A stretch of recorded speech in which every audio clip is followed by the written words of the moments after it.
Oh, Masya Allah. Nah, BPS mengeluarkan data hampir 10 juta anak muda Gen Z 15-24 tahun yang tidak bersekolah, tidak bekerja, dan tidak menjalani pelatihan apapun.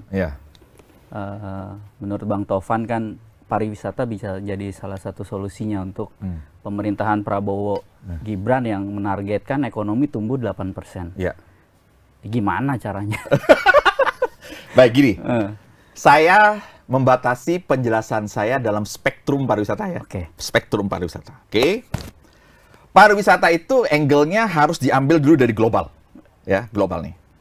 UNWTO itu mengatakan, UN Tourism itu mengatakan bahwa 330 juta lapangan pekerjaan di dunia ini bicara tentang pariwisata. Itu artinya 10%. 30 juta. Di seluruh global ya. Itu berarti 10% dari datanya nih. Nah, pariwisata itu mendapatkan ranking teratas untuk berbicara tentang betapa besarnya masyarakat, betapa besarnya makhluk bumi ini yang ingin masuk di sektor itu. Satu tuh, ya global ya. Lalu, ke Indonesia sekarang. Di Indonesia, perlu dilihat, masyarakat Indonesia yang menggantungkan hidup untuk pariwisata, itu hampir 40 juta, Pak. Dari jumlah penduduk kita ya? Ya, 270 juta. Bayangkan. Jadi tidak heran ketika COVID kemarin, itu terjadi luluh lantaklah ekonomi kita, karena memang besar pariwisata ini. Indonesia itu DNA-nya pariwisata. Ya, Indonesia itu DNA-nya pariwisata. Pariwisata, lanjut lagi, itu link to any business. Ya, jadi kalau menjawab bagaimana pariwisata itu bisa menjawab terkait pengangguran itu. Karena pariwisata itu link to any business. Ya. Ada banyak lumbung lapangan kerja di pariwisata itu. Kita coba sekarang satu persatu ya. Pakai kita alur aja. Pertama yang langsung. Yang langsung tuh seperti misalnya, ada lapangan pekerjaan di hotel, ada lapangan pekerjaan di restoran, ada lapangan pekerjaan di tempat-tempat produk-produk daripada perhotelan itu sendiri, ya. Itu bicara yang langsung. Itu bicara yang langsung. Lalu ada bicara yang tidak langsung lagi. Itu bicara tentang bagaimana pengadaan barang dan jasanya untuk mensuplai itu. Permintaan yang ada di situ. Ya. Bicara juga tentang infrastrukturnya. Jadi membangun destinasi pasti dibutuhkan infrastruktur. Ya. Besarkan lagi.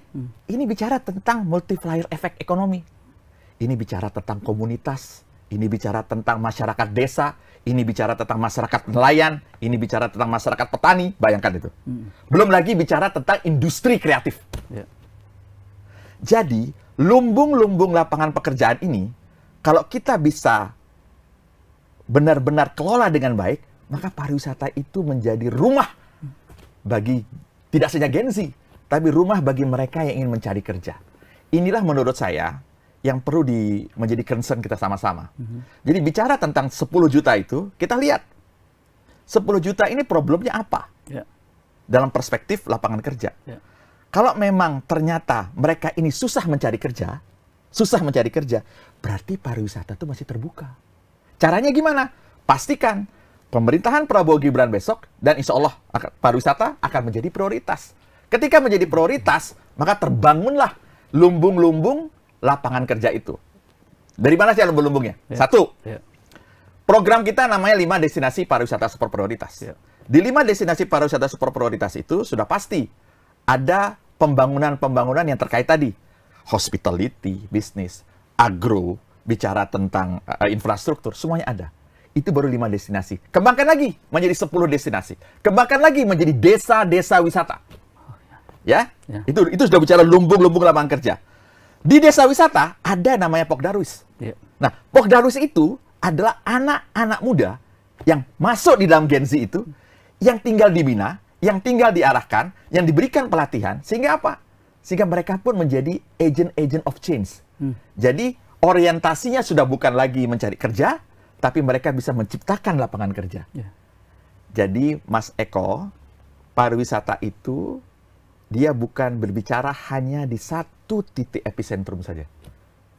Tentang leisure. No. Tapi di kedalamannya itu ada solusi tentang mengatasi pengangguran dari lumbung-lumbung lapangan kerja yang memang sudah ada menjadi bagian daripada pariwisata.